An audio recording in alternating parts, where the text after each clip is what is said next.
Friends, हम यहाँ पे बात कर रहे थे छड़ विभव की, इलेक्ट्रोड पोटेंशियल की। ठीक है, तो वो चीज़ मैंने आपके सामने एक्सप्लेन कर दी थी कि छड़ विभव होता क्या है, किसे कहते हैं छड़ विभव। किसी भी छड़ को जब हम उसके जलीय विलीन धातु के लेन में डुबाते हैं तो वो दो कार्य कर सकती है, या तो इलेक्ट्रॉन त्यागेगी या इलेक्ट्रॉन ग्रहण करेगी। इलेक्ट्रॉन त्यागने और ग्रहण करने के कारण विलयन और छड़ के ऊपर जो विपरीत आवेश आएंगे और उससे जो विभवांतर उत्पन्न होगा उसे हम छड़ विभव बोलते हैं। ठीक है, अब देखिए, किसी भी सेल के अंदर दो छड़ें होती हैं। ठीक है बेटा, किसी भी सेल के अंदर दो छड़ें होती है, एक एनोड और एक कैथोड, और उन छड़ों पर विभवों का अंतर उस सेल का विद्युत वाहक बल कहलाता है। अब सपोज कीजिए हमें एक अकेली छड़ का विद्युत वाहक बल ज्ञात करना हो तो क्या कर सकते हैं? नहीं कर सकते, क्योंकि विद्युत वाहक बल दो छड़ों के विभवों का अंतर है, तो हमें कम से कम दो छड़ें तो चाहिए। लेकिन फिर भी अगर मान लो हमें एक अकेली छड़ का विद्युत वाहक बल ज्ञात करना हो तो क्या करेंगे? तो इस संदर्भ में एक मानक छड़ विभव, ठीक है, स्टैंडर्ड हाइड्रोजन इलेक्ट्रोड की कल्पना की गई है। यह है मानक हाइड्रोजन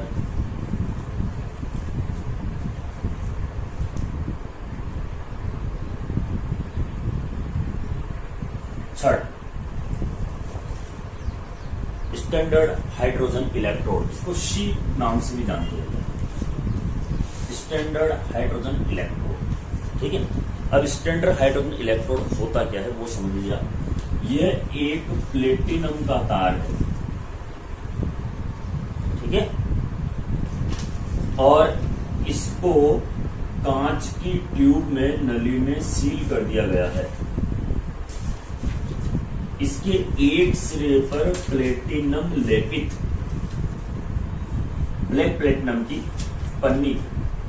पन्निका लगा दी गई है। ठीक है, और इस पूरे उपकरण को रखा गया है 1N HCl के विलयन।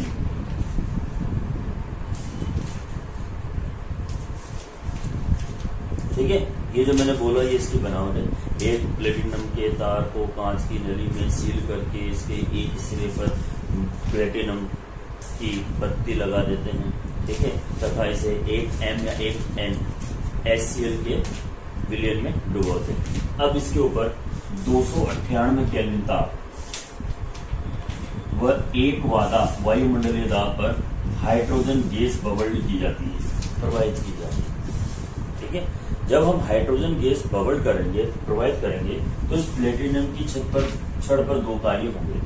या तो ये इलेक्ट्रॉन लूज करेगी, और अगर ये इलेक्ट्रॉन त्यागेगी तो जो विभव हमें प्राप्त होगा वो होगा ऑक्सीकरण विभव। और अगर ये इलेक्ट्रॉन ग्रहण करती है, ठीक है, ये धातु आयन से धातु में परिवर्तित होती है, तो उस कंडीशन में हम इसे बोलेंगे अपचयन विभव।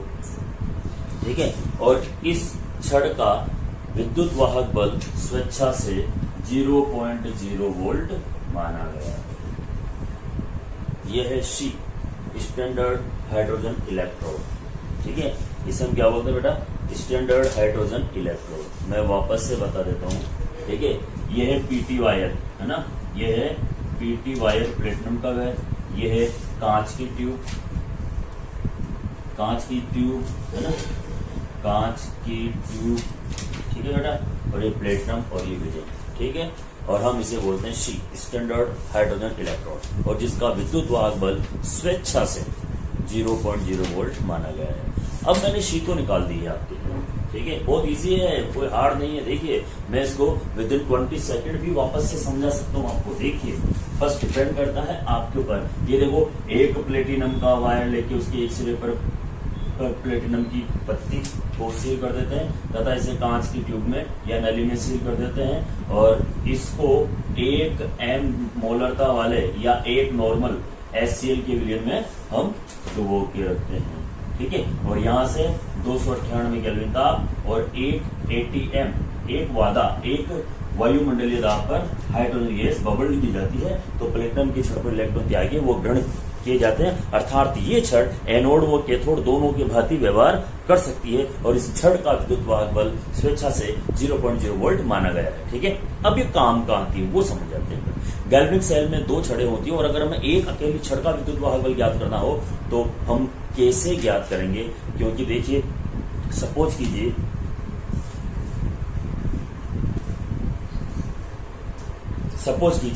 मुझे ये एक अकेली छड़ का विद्युत वाहक बल ज्ञात करना है, संभव नहीं है क्योंकि 2 छड़ें होंगी तभी तो सेल का विद्युत वाहक बल निकलेगा। फिर हम उसमें से एक का निकाल सकते हैं क्योंकि मुझे पता है ई सेल बराबर होता है ई कैथोड माइनस ई एनोड।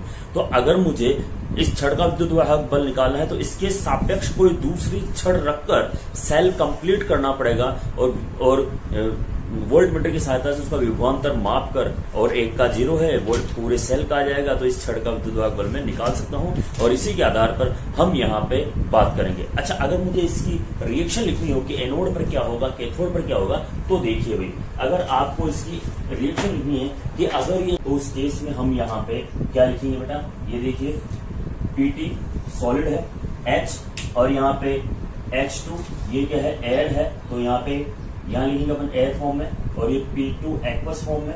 ठीक है, ये इस तरह का हम लिखेंगे अगर ये एनोड की भांति व्यवहार कर रही है। अगर ये छड़ कैथोड की भांति व्यवहार कर रही है तो हम इसको ऐसे लिखेंगे बेटा 2H plus aqueous oblique Pt solid oblique H2 gas. तो यहाँ पे दोनों ही प्रकार से मेरे पास रिएक्शन है। अब हम यहाँ पे विद्युत वाहक बल ज्ञात करेंगे एक अकेली छड़ का। ठीक है बेटा, चलो जी, एक अकेली छड़ का विद्युत वाहक बल ज्ञात करना। तो हम यहाँ पे सबसे पहले बात करते हैं जिंक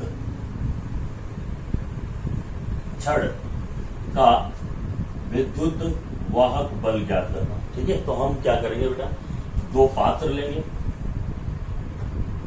ठीक है, 2 पात्र लेते हैं निश्चित सांद्रता के, इसके अंदर जिंक सल्फेट का विलयन है 0.1 m का और इसके अंदर डूबी हुई बेटा जिंक की छड़। और यहाँ पे दूसरा हमारे पास जो पात्र है आप सबको पता है वो पात्र क्या है मेरे पास, शी। ठीक है, ये शी का पात्र है भी हमारे पास। ठीक है, ये शी का पात्र मैं बना देता हूं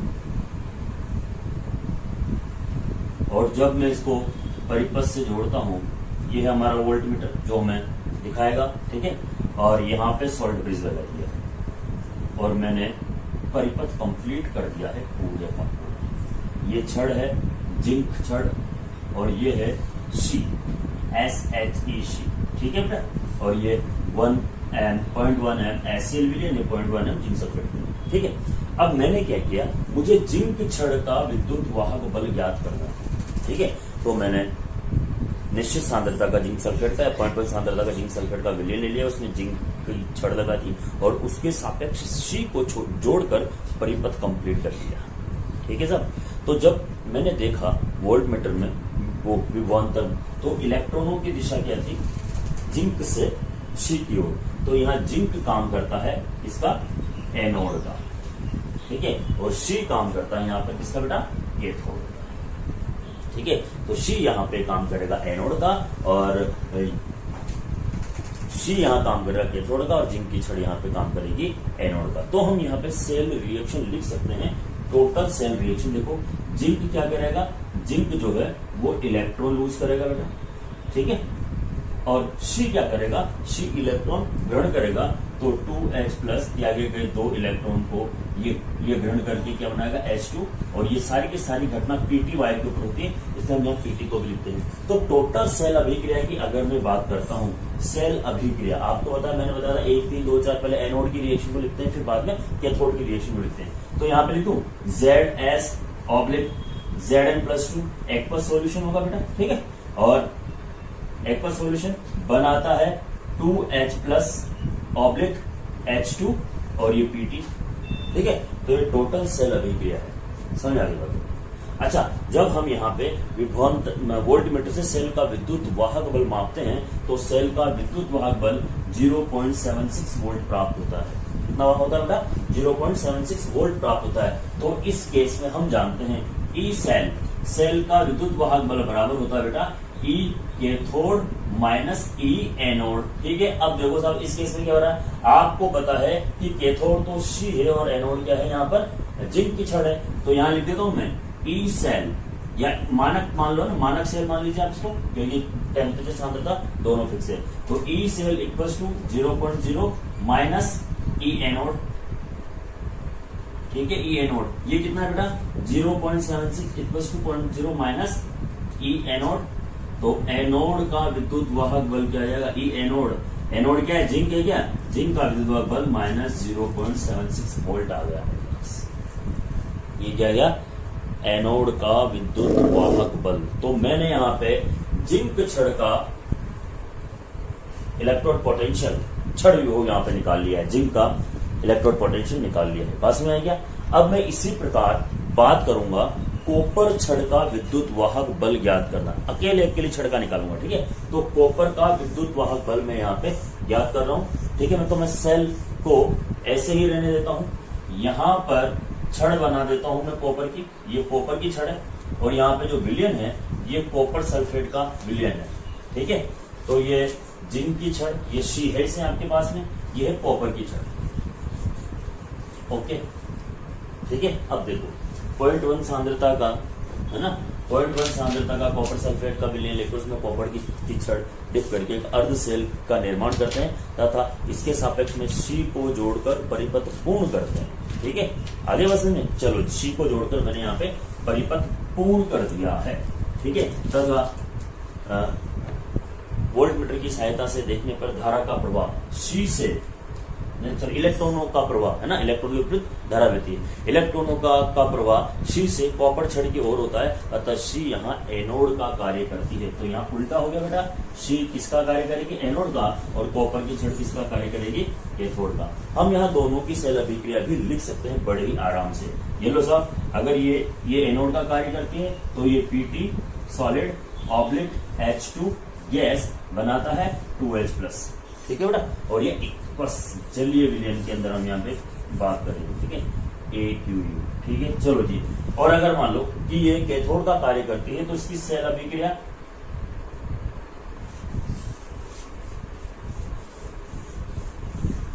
ठीक है, दोनों को जोड़ देते हैं साहब। ये लो जी, जोड़ दिया मैंने, दोनों को जोड़ देंगे तो ये संपूर्ण सेल अभिक्रिया आपके सामने होगी बेटा। H2 गैस, हम यहाँ पे 1 ATM भी लिख सकते हैं बेटा ना, 1 वायुमंडल बिंदु पर। ठीक है, ऑब्लिक 2 H+ बनाता है Cu+2+C सॉलिड हो गया। ये एनोड की अभिक्रिया, ये कैथोड की अभिक्रिया, दोनों हो गई। अच्छा, अब देखिए वापस से आते हैं। ठीक है, हम जानते हैं कि विभवांतर की सहायता से मापने पर पता चलता है कि सेल का विद्युत वाहक बल, जो सेल है, सेल का विद्युत वाहक बल जो होता है वो 0.34 वोल्ट प्राप्त होता है, अर्थात E cell equal to E cathode minus E anode. ठीक है, तो ई सेल बराबर, ठीक है, देखो कैथोड क्या है, यहाँ पर कैथोड क्या है, कॉपर का है, तो कॉपर कितना आएगा 0.34। ठीक है, माइनस 0.0, और ये कितना आया था, तो कॉपर का तो निकालना ना, ई कैथोड माइनस 0.0। ठीक है बेटा, अब सामने देख लीजिए आप, यहाँ पे सेल का विद्युत वाहक बल 34 वोल्ट आया था, तो ई कैथोड, ई नोट कैथोड भी कितना हो जाएगा 34.34 ई कैथोड, तो सेल का विद्युत वाहक बल कितना आ गया 0.34 वोल्ट। तो ये सी का भी आ, मतलब यहाँ पे कॉपर का भी आ गया, और यहाँ पर हमारे पास इसका जिंक का भी आ गया। तो गैल्वेनिक सेल का विद्युत वाहक बल निकाल लेते हैं। चलो जी, तो इस हिसाब से गैल्वेनिक सेल का विद्युत वाहक बल क्या होगा वो देख लीजिए आप, अर्थात ई सेल या E naught cell equals to E naught cathode minus E naught anode. हमें पता है कि गैल्वेनिक सेल के अंदर ये कैथोड जो है ये कॉपर का होता है बेटा, है ना, कैथोड जो है ये कॉपर का होता है, और एनोड जो है ये जिंक का होता है। ठीक है, तो यहाँ पे इसका मान कितना था 0.34, अभी मैंने जो निकाला इसका मान क्या है माइनस 0.76। तो ई सेल, सेल का मानक विद्युत वाहक बल कितना हो जाएगा बेटा, दोनों को जोड़ दीजिए, 0.01